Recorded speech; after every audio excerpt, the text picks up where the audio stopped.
Hello, everybody. I am so thrilled and very happy to see you again, Shanna, and to have you on the show today. So, thank you for taking the time, even though we are from one side of the ocean. So, thank you so much for being with us today. Thank you for having me. It's a pleasure.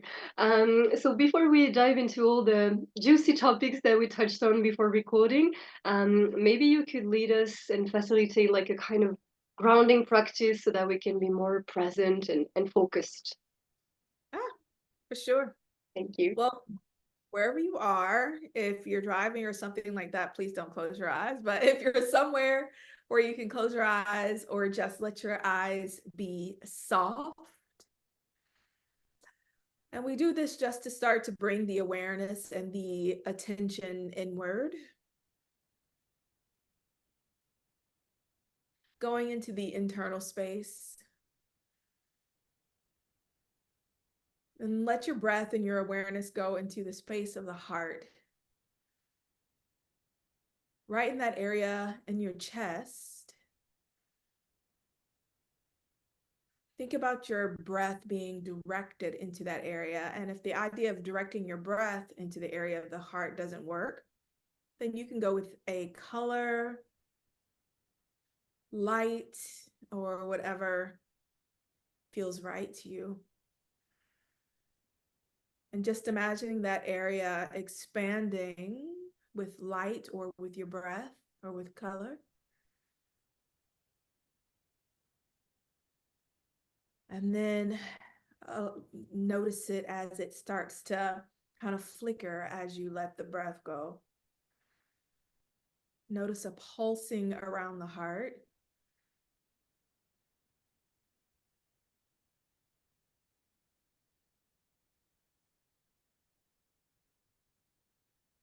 And you can keep the pulsing there, or you can allow that to start to move through the chest, down into the belly, grounding all the way down into the root, to the pelvis, into your seat.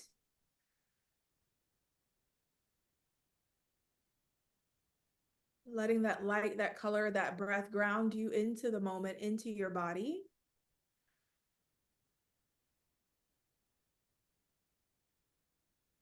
Arriving at a space of home within yourself.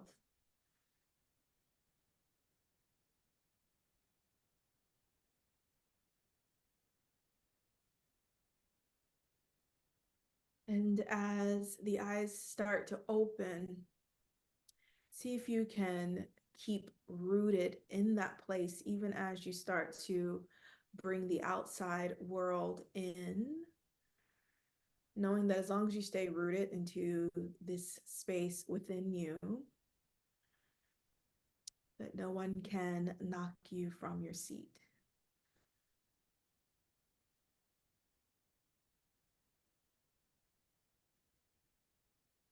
Home. Mm.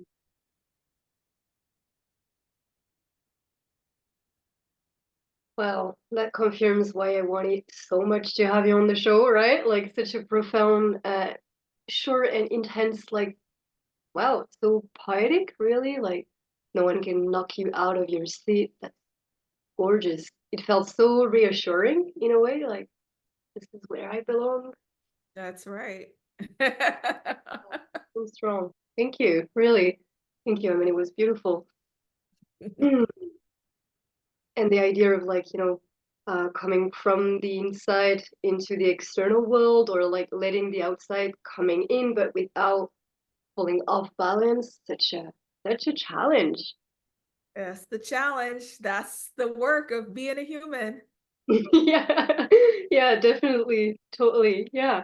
And do you feel in your own journey, and maybe that's kind of a rhetorical question, but that yoga helps you through this human experience in remaining grounded in this experience? I don't know where I'd be without yoga. I still can't say that I stay grounded all the time. Sure. This Mm. world is a lot, but definitely I create moments due to the ritual of doing my yoga practice to reconnect to that groundedness. So even when I do lose my seat, every single day in the morning for me, I have a time to reconnect. And honestly, sleep is a big part of it too. So, day gets crazy, knocked out of the seat, like, go to sleep. The sleep grounds you back in just naturally. And then I wake up in this grounded state from that rest. And then I sit down in front of my altar and I reconnect again. What's my dharma? What am I trying to do here? And create it, and I connect back to that heart space every single morning. So yeah, I definitely still get knocked off, but the yoga does help to bring me back to that space. Yeah, and thank you for like the transparency as well and like the humanness inside of the process itself. Like you're a teacher, but before that you're also a human being. So really, the reminder that we can't always be like, the Zen attitude, like this kind of cliche or thinking positive only. And well, it's not really realistic. Well, it's not at all. So that's lovely as well. Mm. Yeah, yeah. And I don't know if you agree with me, but to me it's even dangerous in a way to only share and preach that we can achieve a kind of, permanent thinking positive and feeling great all the time. And then what happens if we don't?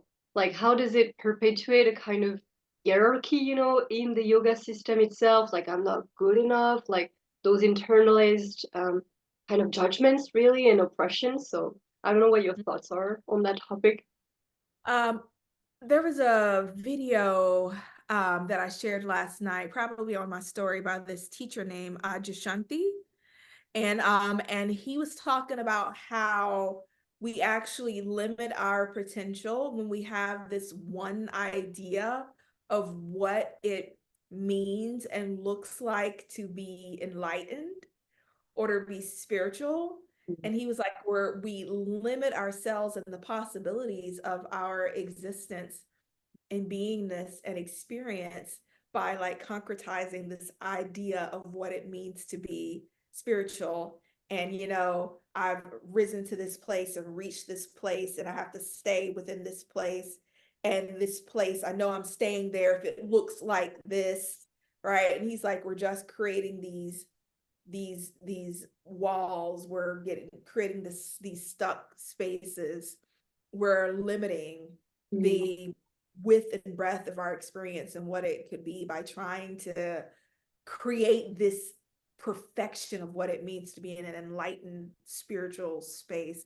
And I really love that. It's like, we're here on this earth to experience the beauty of what it is. And it's like, again, how can I let all of it in while still being seated in my seat? That's really like what it's all about. yeah, yeah, definitely. And as you said, like the returning as well, like falling off and on and off, and that's the fluctuation itself, like the movement of aliveness, really, and not just trying to be flat on the way, like perfect, which doesn't exist. Like, and it felt like a paradox, like when you were talking about this idea of like a square, really, like this is where I want to end and be all the time. And then I'm like, well, what about detachment? What about like the sutras, like just the philosophy of not grasping onto something that is anyway not permanent, and how paradoxical it is because we call that yoga, even in terms of asanas, like achieving this pose exactly with this alignment. And then what? Like, what do you do when you arrive there? Is it yoga? Like, But I think of perfect, like I think about nature. Mhm. It's like nature has so much beauty, and which to me, like if you go outside and it's a gorgeous day, it just feels so beautiful, and you're just so full of life and love. But that nature's always shifting, right? It has to shift in order to maintain its perfection.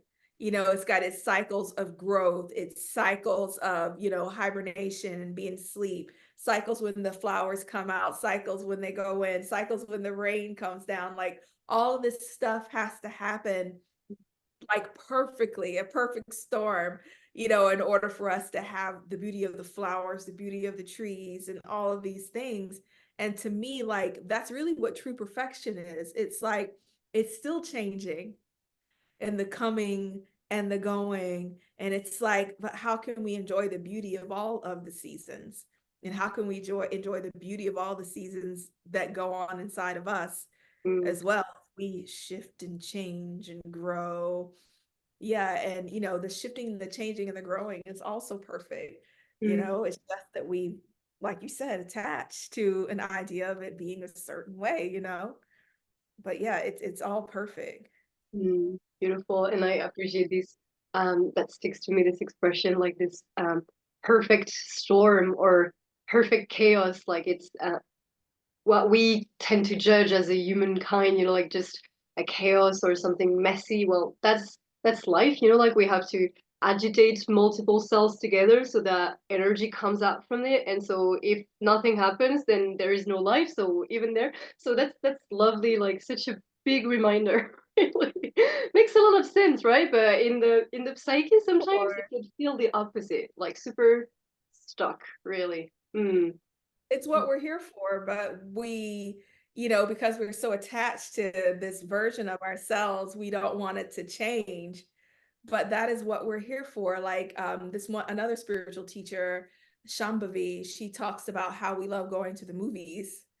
And when we go to the movies, like all this stuff is going on, the hero loses everything and the hero wins and he gets the girl but loses the girl and it's up and down, it's all over the place. And we're like, oh, that was such a great movie, right? But when it's us, we're like, oh, that's such a sucky movie. I don't want that for my life, Yeah, right? totally. But there's a Mm, part of us that enjoys the mhm, change and the up and down. And it's like, so how can we like keep that same playfulness of going and watching the movie when we watch our own life up and down? We're like, look at that. Oh my God.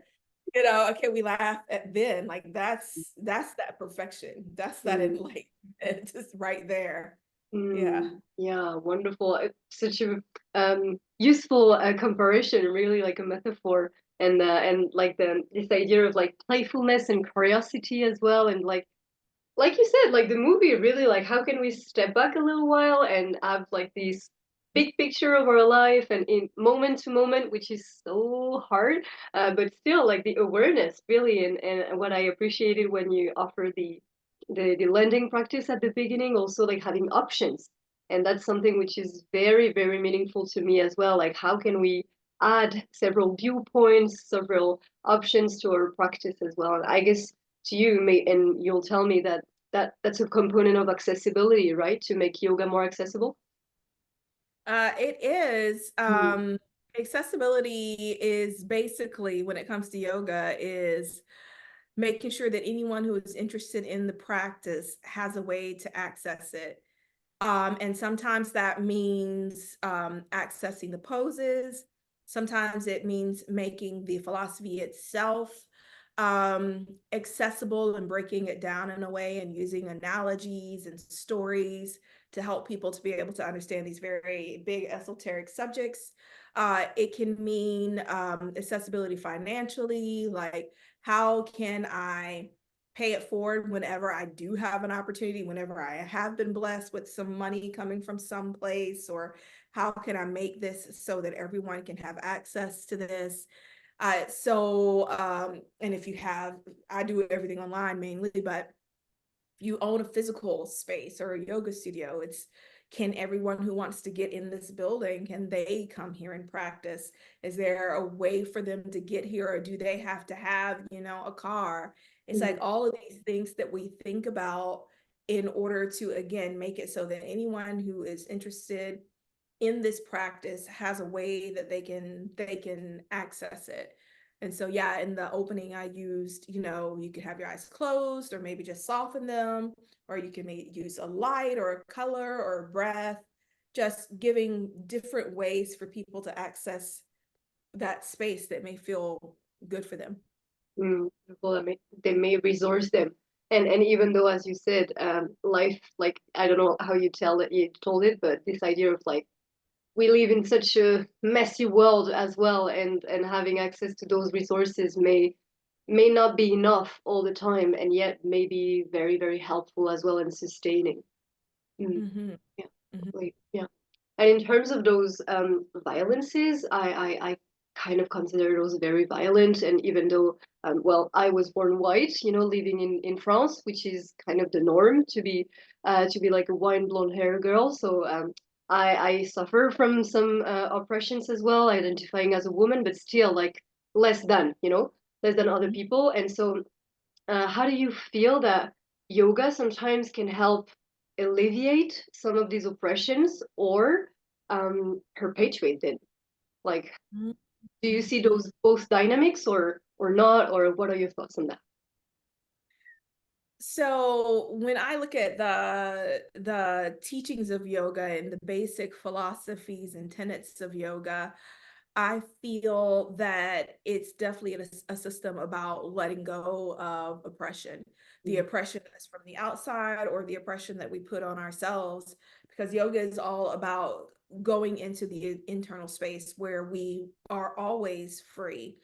I would love to say that we live in this world where everyone will always be free at all the time, and that people will allow other humans to breathe and not be oppressed, but we just don't live in that world, unfortunately. And so yoga teaches us that no matter what space we may find ourselves in, that there's a freedom within us that no one can take away.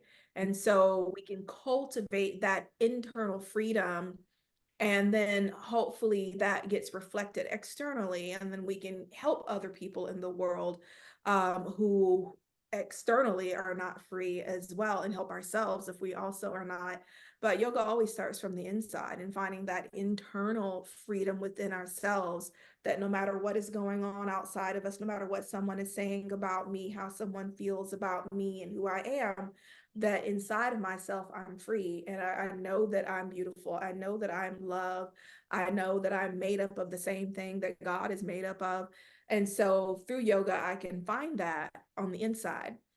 But when it comes to the yoga world, of course, reflects the external world. It just does, unfortunately. But that's what we do as humans. We bring our stuff with us, all our bags. We don't leave them at the door as much as we like to pretend that we do. yeah. We take our baggage with us onto the mat. And so you're going to see a lot of oppressive systems perpetuated within the yoga space, and a lot of it is unconscious. Honestly, it's people just who have not questioned their own thoughts, and so because they have not really sat in that seat of the questioner and really looked at their own thoughts and how they feel and the way that they move and walk in the world, and they just bring it on into the yoga space. And so yeah, there's definitely a lack of representation in the yoga world, which is the craziest thing in the world when you think about a system that came from Black and Brown people in South Asia. That it's just the most bizarre thing that it lacks representation, that it's been divorced from its roots. It's just nuts, and it is definitely a show of the power of colonization. Mm, um, that something that came from Black and Brown people could be changed in such a way that it becomes oppressive to Black and Brown people mm. in many ways. But yeah, it is become a victim of the times. And so some of us, choose to, that while we're questioning, who am I, that question of yoga that's like at its core, we're also questioning our beliefs and the ways we limit ourselves and the way that we limit others, and how those limitations show up in our communities.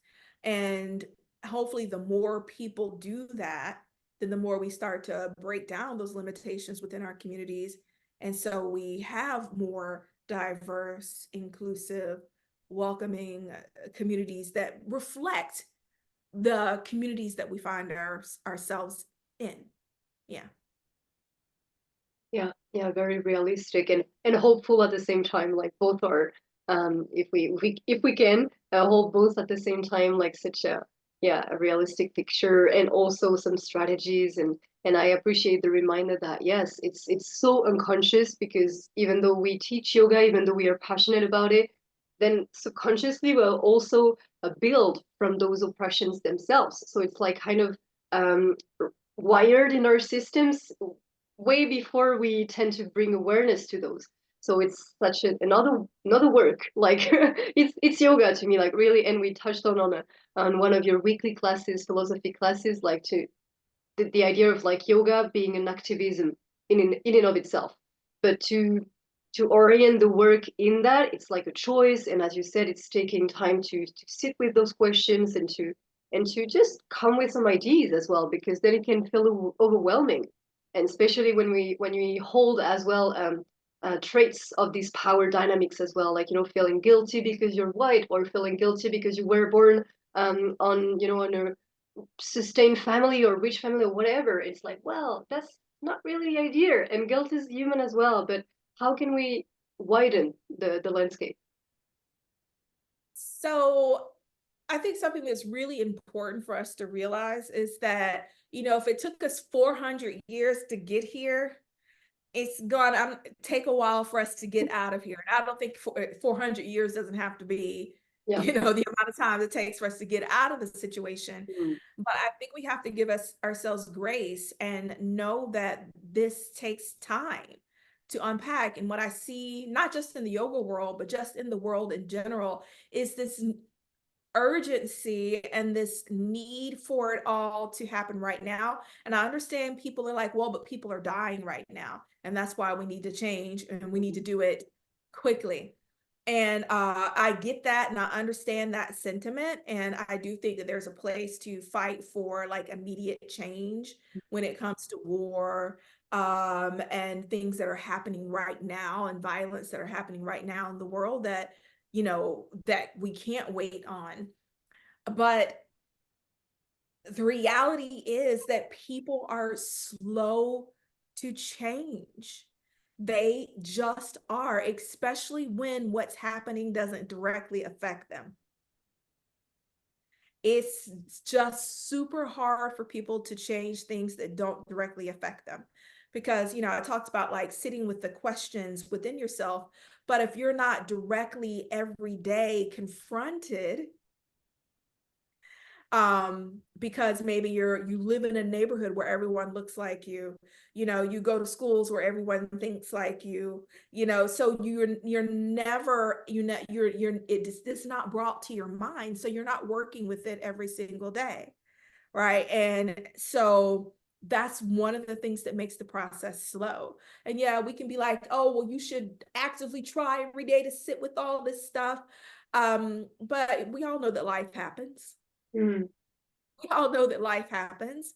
So to me, for me to find peace, I had to accept the fact that this process is not going to be an overnight process. As much as I want it to be, as much as I wanted it to happen like right away, somebody just snaps their fingers and everybody's like, everything's Yeah. changed. No, we're wrong. Let's do it like this. Everybody should eat. Everybody should have health care. Everybody, Mm. like I wish, but it's not how it's going to happen.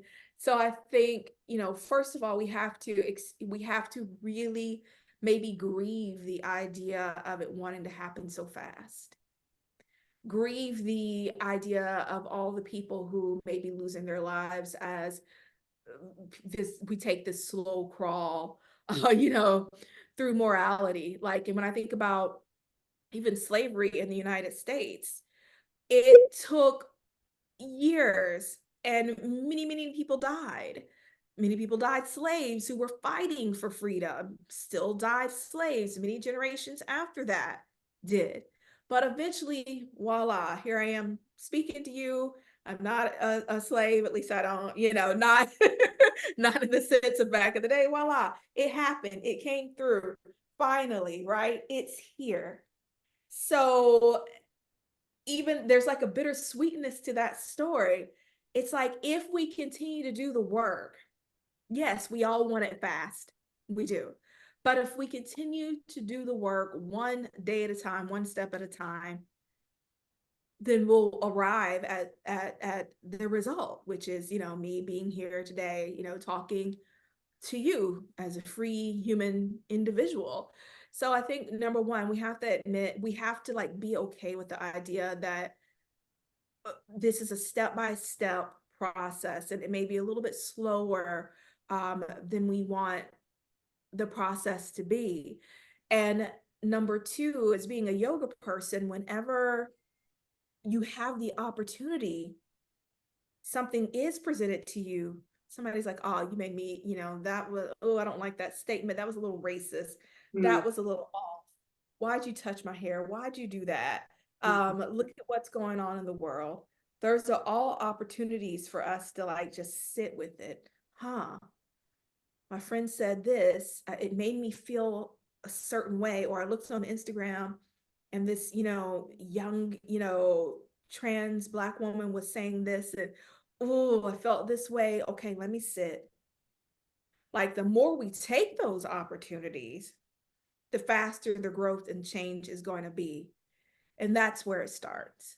And then third, if we find ourselves in a place where we feel like it is our dharma to be more active in the world with what we have learned. And that doesn't necessarily mean like, having a whole platform around this stuff. Being more active can mean talking to the people you know. That is powerful.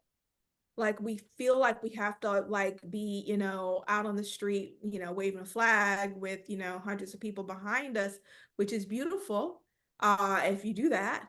But for some of us, the work is just talking to our, girlfriend, like, hey, I was sitting yesterday with this thing that came up inside of me because I was watching this video, this trans Black lady, she said, and what do you think? And this is what I'm feeling. These things are also activism, right? It's us sharing the work and doing the work with others.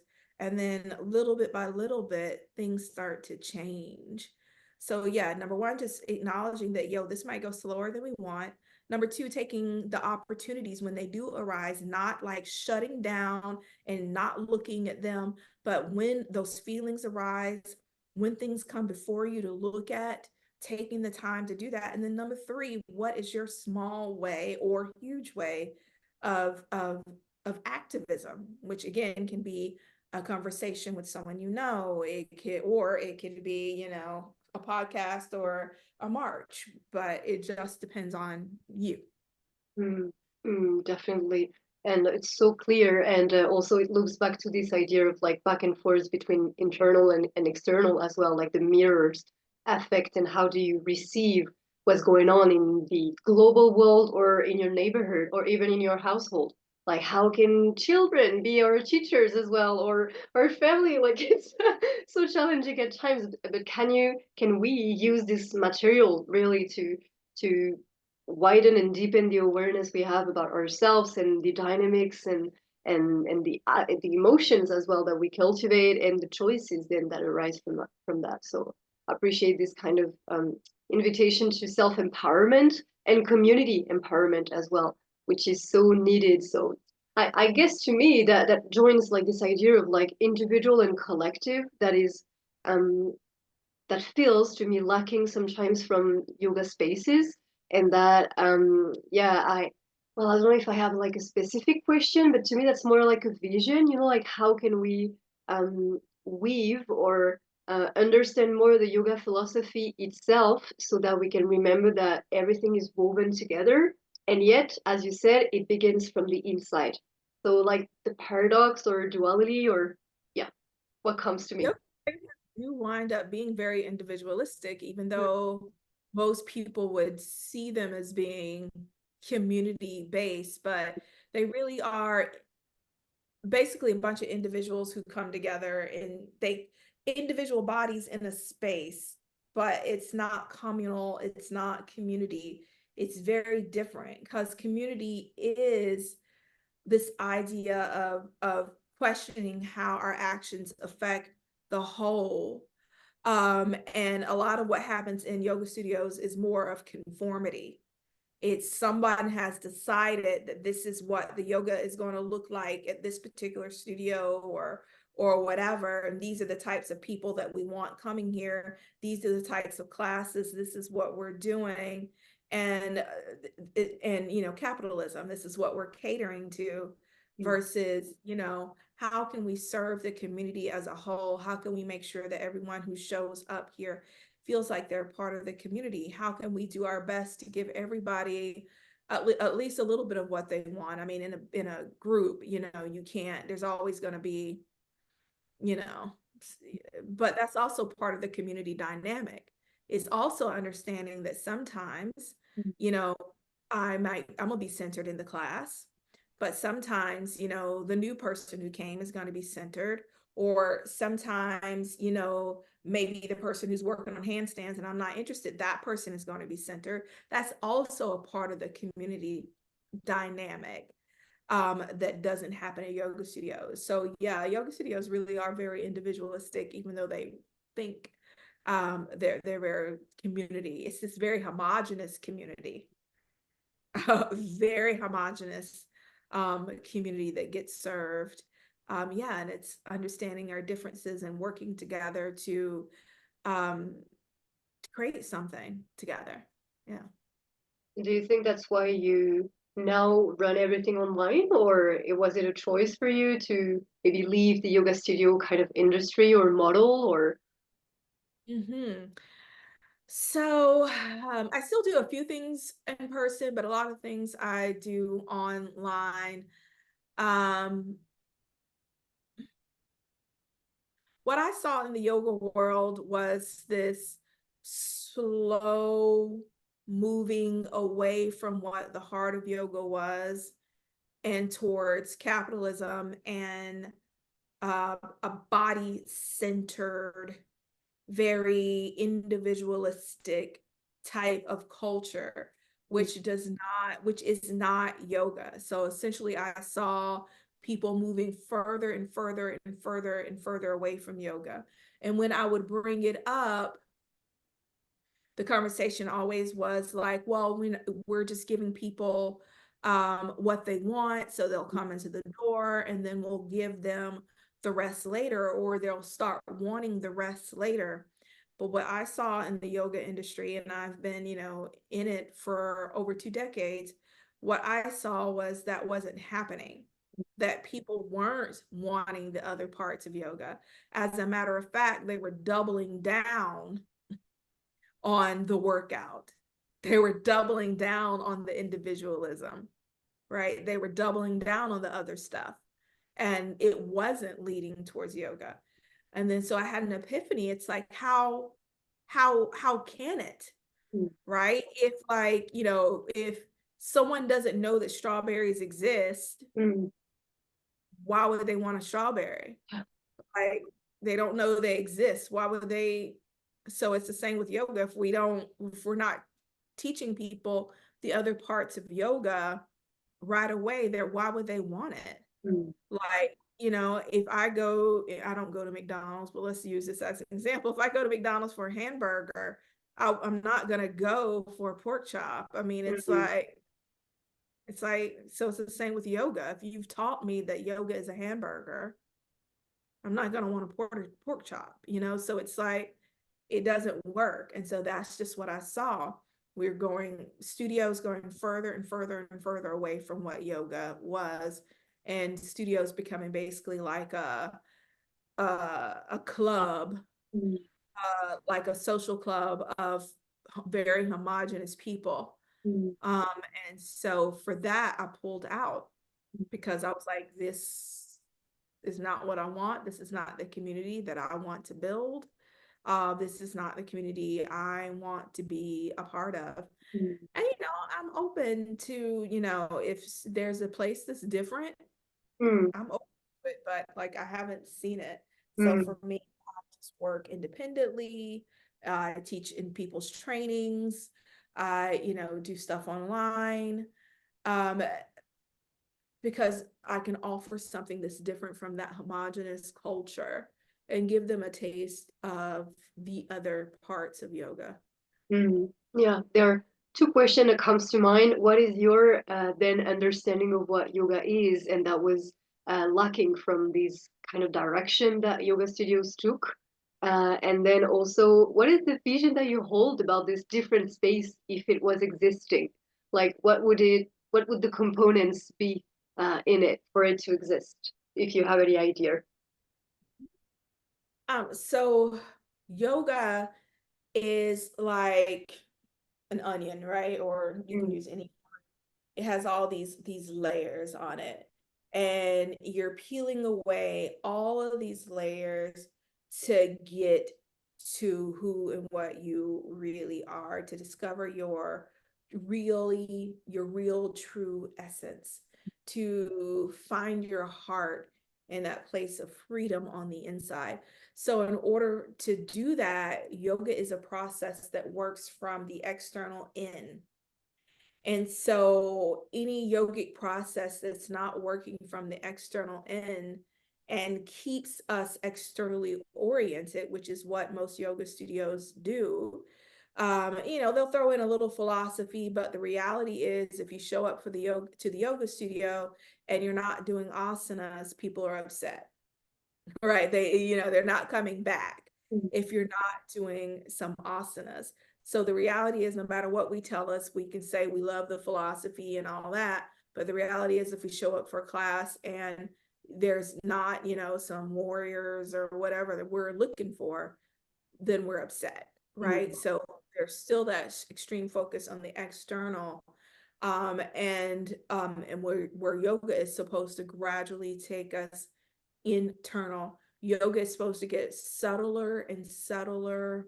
And it's probably not a word, but you get it. Subtler and subtler, more subtle and more subtle, right? That's what yoga is supposed to do mm, until it just reveals that light that's within us. And so to me, I honestly, it's easier said than done, but I actually think it's quite simple to have a trajectory within the yoga studio or within the yoga tradition that, these are the classes that you start with. And then we also have this meditation. We also have this pranayama.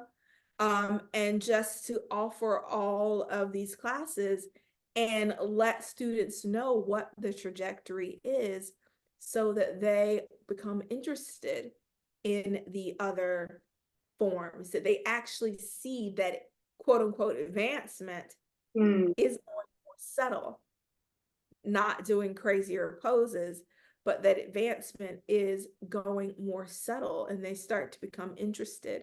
And that has to happen from the community. It has to be the message that's sent.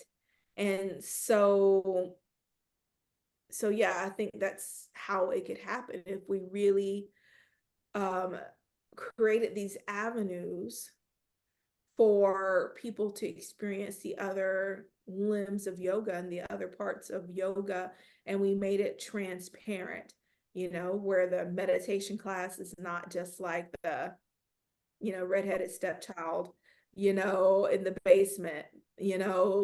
That's not the real class. The real class is hot vinyasa.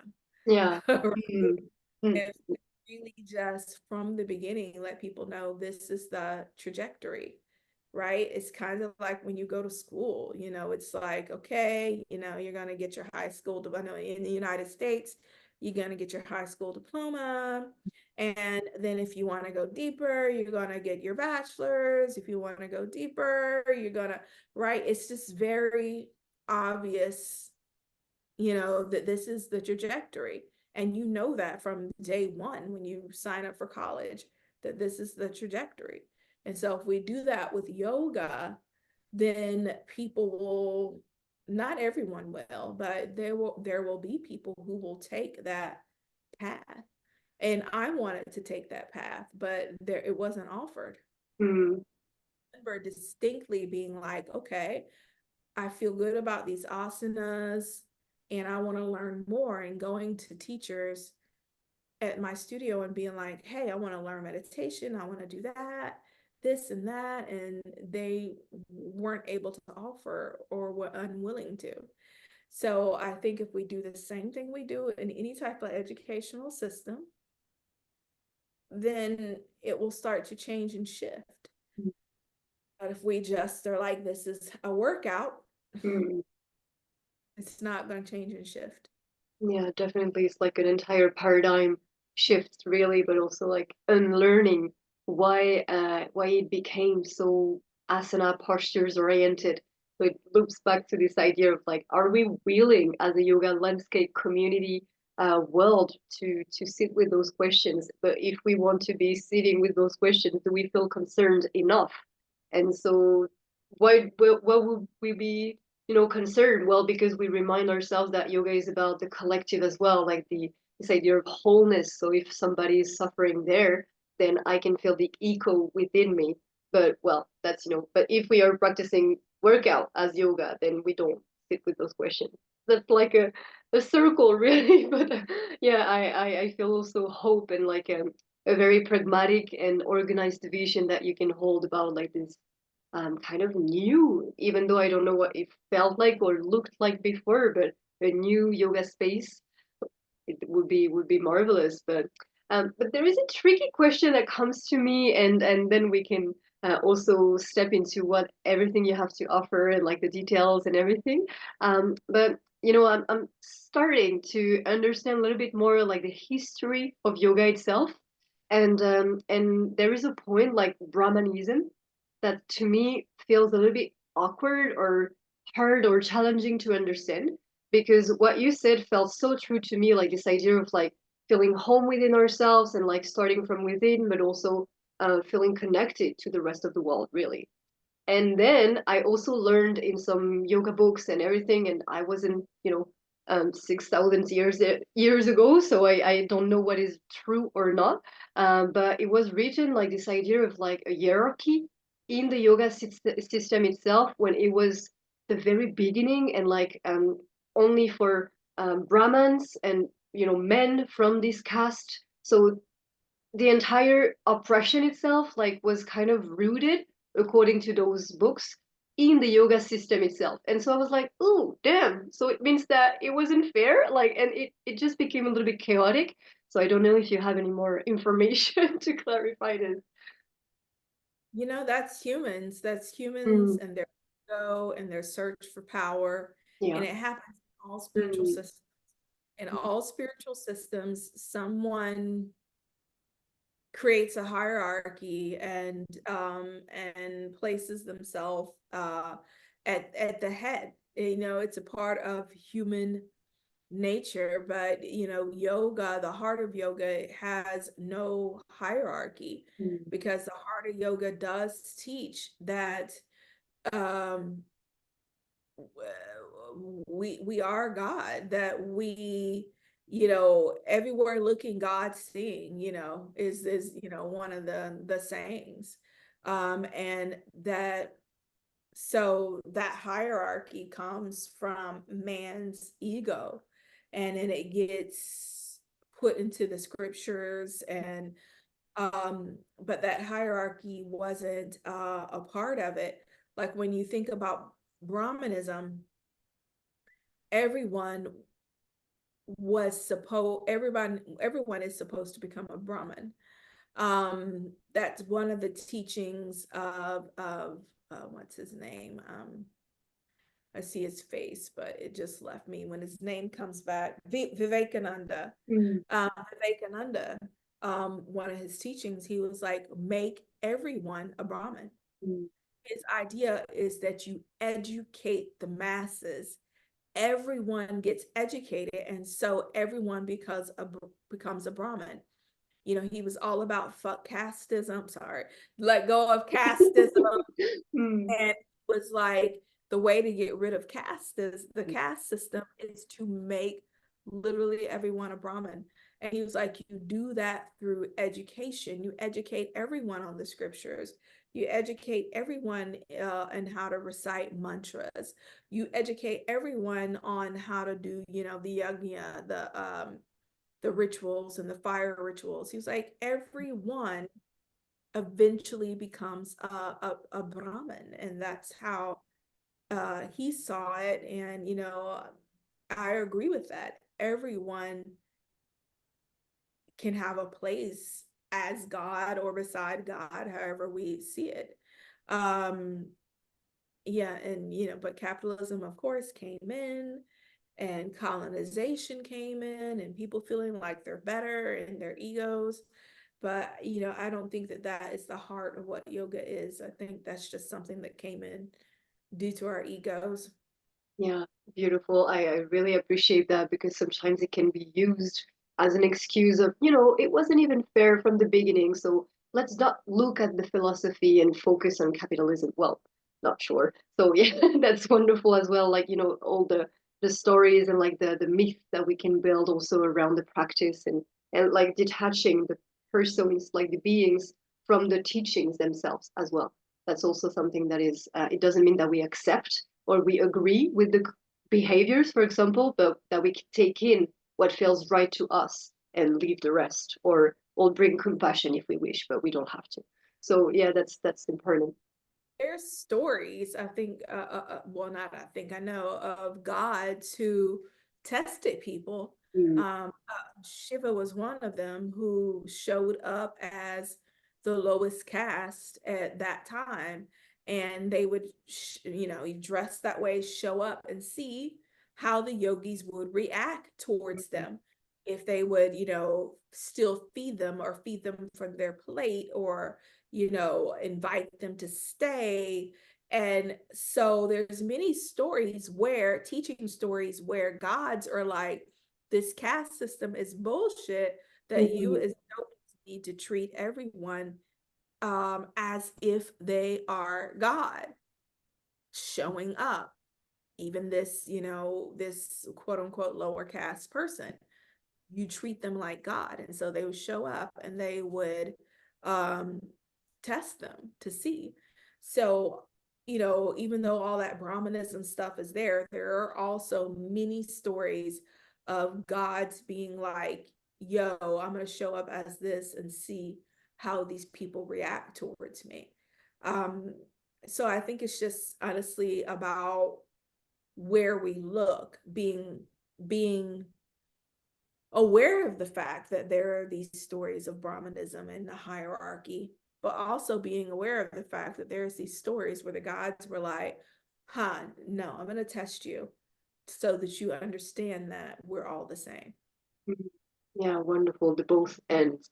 It feels Both. more, like reassuring again and like more, I would say clever, but that's not the right term, but like more realistic to also remind ourselves that, as you said, like there are always the two sides of the story and the choice that we make to orient our gaze into one side or the other. So that's powerful and really this idea will stick with me very long, I hope, with like, this education as a way, a doorway into harmonious like equity, and that's so fantastic, really. And I really feel really, really rooted into this idea. So thank you for bringing that to the table. I think it's very important and forgotten a little bit too much. So thank you for that. Yeah, really. Mm.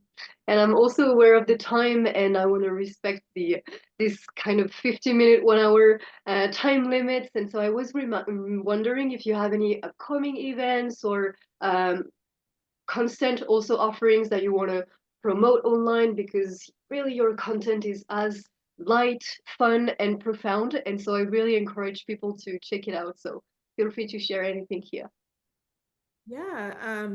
So for free things that I do weekly wisdom every Tuesday at 11 o'clock, which is a 30-minute free, just kind of quick and dirty um, session on yoga philosophy that you can apply to your life right away. It's completely free. You can, if you want a recording, you have to give a little donation because that's a little extra work. But if you want to show up live and do it, that's completely free. Um, And they are amazing. I mean, yeah, they are really very good moments. And another thing that I do for free is I freely really give out knowledge on Instagram. Always, making carousels and like not just doing hooky knowledge, but literally just laying out scriptures and knowledge, and all of that's free. And then as far as reduced and accessibility, we have our living yoga program that's coming up. It has three modules. The first one starts in June, then we have August, and then we have October module. And living yoga is all about the internal journey, learning how to live yoga as a lifestyle, not just have it be some external workout that we do. And as part of living yoga, we have scholarships, we have payment plans. So we try to make it um, available to everyone. And also, what else about living yoga? Um, Also with Living Yoga, you can get, if you're into Yoga Alliance, you can get CEUs. And it's 100, it's over 100 hours, the whole program. And so you can get 100 hours, which fulfills your whole Yoga Alliance credit for the year. And again, we've got the payment plans and the scholarships so that everyone can join and learn how they can live yoga. We have trauma informed. We have accessible this year, and we change it every year. And we also have bhakti this year, which is all about love and living from a place of love. So check all of those out. And I would love to see everyone in there. Yeah, and especially because it's online, right? As It's well. online. Yeah, beautiful. Um, and we'll put the recordings up, and you can do it as an on-demand course if you like. Mm. If you want the Yoga Alliance credits, we are asking people to show up for at least 75% of their program. We understand that things happen, but we're asking for people to participate. Mm. But if you're not interested in Yoga Alliance credits, then it could be a completely on demand show up, when, your life, makes it available for you to. So we try our best to make it easy for Mm. people to get the information. So if you go to shanasmallyoga.com, it's all there. Wow, sounds fabulous. Really, really fabulous and complete also, and aligned with this dharma that you're feeling that is yours and cultivating. So very aligned, and I'm super yeah, inspired really, but like this kind of rootedness that I can feel from your path, but also from where you are and where you want to be going, and how you stay rooted in your seed as you offered us to try to cultivate at the beginning. So it makes a lot of sense, and this idea of congruency and feeling that the person in front of you is kind of embodying what they preach. Mhm. There's something like, oh, thank you, it exists. So thank you for existing, shut up, and for showing me that. You. That was a pleasure to have you. Thank you so much for all the beautiful and inspiring knowledge that you have and that you're sharing with us today online. Thank you. It's always great to see you. Thank you, everyone. Talk soon. Bye.